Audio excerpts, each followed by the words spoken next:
अस्सलाम वालेकुम ख़वातीन हज़रात, मैं हूं आपका मेज़बान सुमैर। तो आज के नए प्रोग्राम में हम आपको खुशामदीद कहते हैं। दोस्तों, आज भी हमारे पास बहुत ज़बरदस्त खबरें हैं, लेकिन सबसे पहले हम बात करेंगे यासिर शामी के हवाले से। तो यासिर शामी को तो आप सभी बहुत अच्छी तरह जानते हैं, पाकिस्तान की काफ़ी फेमस पर्सनैलिटी हैं और आपको जानकर हैरानगी होगी कि आज उनके अरेस्ट वारंट जारी हो चुके थे जो नॉन बेलेबल है।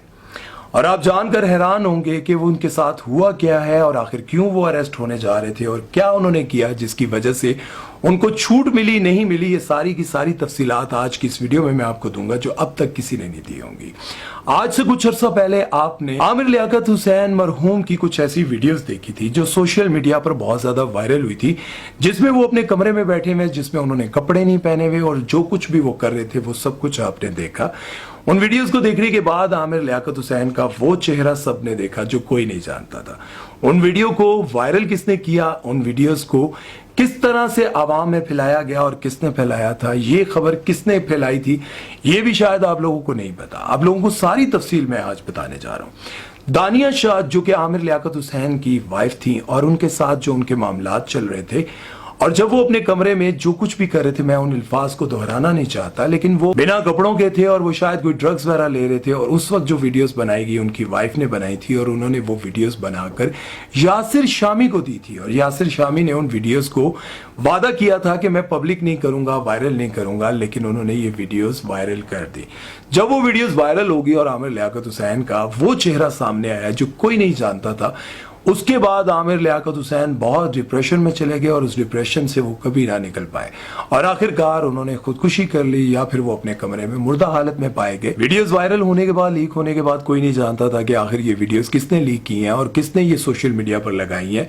उनकी वाइफ ये कहती हैं कि मैंने एक सहाफी को ये वीडियो दी थी और उन्होंने ये कसम खाई थी कि ये वीडियोस मैं कभी भी वायरल नहीं करूंगा, लीक नहीं करूंगा। लेकिन जब उन्होंने एक यूट्यूबर जुनैरा माहम का इंटरव्यू किया, आप लोगों को याद होगा दुआ ज़हरा केस के हवाले से, यासिर शामी ने जब जुनैरा माहम का दुआ ज़हरा के हवाले से इंटरव्यू किया और उस इंटरव्यू को काट कूट कर उन्होंने वो क्लिप्स भी लगा दिए जो उन्होंने कहा था कि ये मैं काट दूंगा, ये नहीं लगाऊंगा। फिर जुनैरा ने उनका ये सारा भांडा फोड़ दिया था कि उन्होंने आमिर लियाकत हुसैन की वीडियोस को लीक किया था।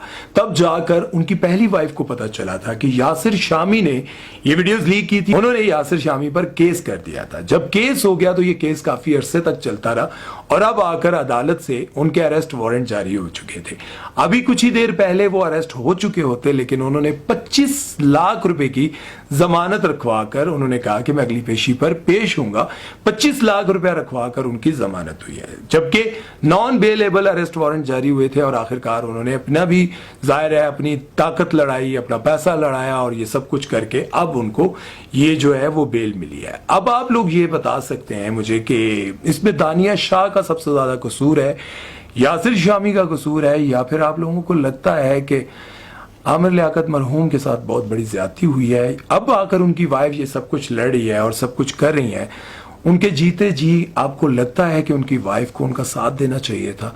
जब तूबा से उन्होंने दूसरी शादी की थी वो उनको छोड़कर चली गई थी और छोड़कर जाने के बाद आमिर लियाकत ने उनको सब कुछ दिया। वो कहते हैं कि मैंने उनको घर भी दे दिया था, उनको जरूरत की सारी चीजें उनको कराए जाते हैं, उनकी जरूरियात पूरी होती हैं। और आपको पता है कि आमिर लियाकत वो इंसान थे जो चैनल्स पर भी होल्ड रखते थे, जो मीडिया पर भी होल्ड रखते थे, जो सियासत में भी ताकतवर थे और बहुत ज्यादा वो जुनूनी भी थे। तो वो ऐसा शख्स था जो दिलेर था। खैर, जाने के बाद सभी लोग तारीफें करते हैं, उससे पहले तो सभी बुराइयां करते हैं। बहरहाल अब आप लोग ही कह सकते हैं, आप लोग ही बता सकते हैं कि तूबा की वजह से उनका घर बर्बाद हुआ या उनकी पहली वाइफ की कोई नादानी ना समझी या फिर दानिया शाह की वजह से, यासिर शामी की वजह से, किसकी वजह से उनकी जिंदगी बर्बाद हुई। फैसला आप लोगों के हाथ है।